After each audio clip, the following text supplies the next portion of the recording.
Good evening. My name is Gary Brombill, and today I'm going to be going over my research on the social strife behind COVID-19. So before we get started, I wanted to do a quick run over of some of the guiding questions that I created before I really delved into the research behind this topic.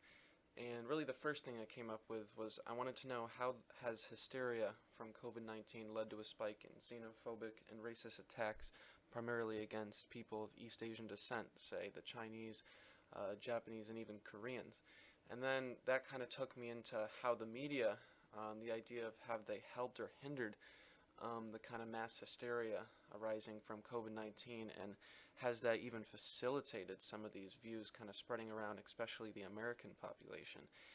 And finally, what's going on within ourselves and how our own flaws and behaviors may be enabling us or hindering us to allow this to happen.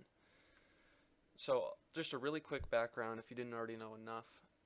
COVID-19, or the coronavirus, is a respiratory illness.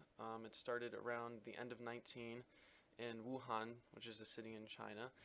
And since then, the outbreak has been labeled a pandemic by the World Health Organization.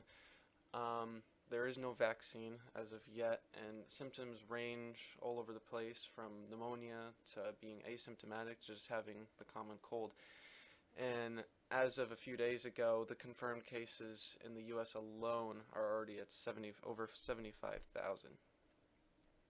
So really just a quick run over of where do we get these facts, kind of where are we getting this information, especially just about the virus in general. And the first thing, especially for us here in the United States, is the CDC, or the Centers for Disease Control and Prevention. And then the secondary sources that kind of takes that information and really sends it out to us are the media outlets, the television, the newspapers, online articles, stations like NBC, Fox News, etc. And then a really big way that not a lot of people think about how information spreads around is between each other, having conversations at work, with your family, over the phone, on FaceTime, and everything like that. And I noticed a lot of people, they like to over-exaggerate, kind of create hysteria. Maybe they themselves are a little scared, uncertain, and that's when we kind of stretch the truth when talking to each other. And then going on like our favorite websites like YouTube, or even listening to Spotify, I've noticed, and a lot of people have noticed, there's these banners everywhere: COVID-19, remember to wash your hands, don't touch your face, etc. So it's really just creeping into every part of our lives. So having seen how the media and how so many platforms are giving us this information, now we can really look into how we're processing it and what kind of stuff is sticking in our heads. What are our brains picking apart from all this stuff being just bombarded onto us? And really one thing that's really important to understanding this is repetition. So seeing the word coronavirus or COVID-19 over and over again, seeing those familiar pictures, those familiar places, those familiar maps, it sticks in our heads, and it really creeps out in our conversations and our just interactions, because when we hear it, something's going to click in our head and we're going to say, oh, I saw an article about that, and here's what I heard. And especially using terms such as the Chinese virus, that really hones into a specific, not just a specific place in the world, but a specific people, that now that we're paying attention to that, seeing certain things and not just hearing things are going to make stuff click in our heads that maybe we don't want to think. So one thing that's really important is kind of how the media is showing this to us and not just telling us. And this is what's going to stick in our head a little bit more. So one image that I found that was really interesting is up here in the top right: coronavirus updates from NBC News. It almost looks kind of apocalyptic in a sense. You're like something you'd see in a movie. It just looks so dark and morbid that it's going to cause itself just going to cause scaredness and hysteria. And then so many media outlets and just so many different ways we get our information, they're using the same pictures of just these East Asian people wearing masks. So many healthcare environments with everyone's all clothed up, even the military, the police, and it's just a really scary thing to look at. But the one thing we're taking away from that is those East Asians wearing masks. They're becoming like the face of the virus. It's like the staple, almost. One study I looked at called it the logo of the virus.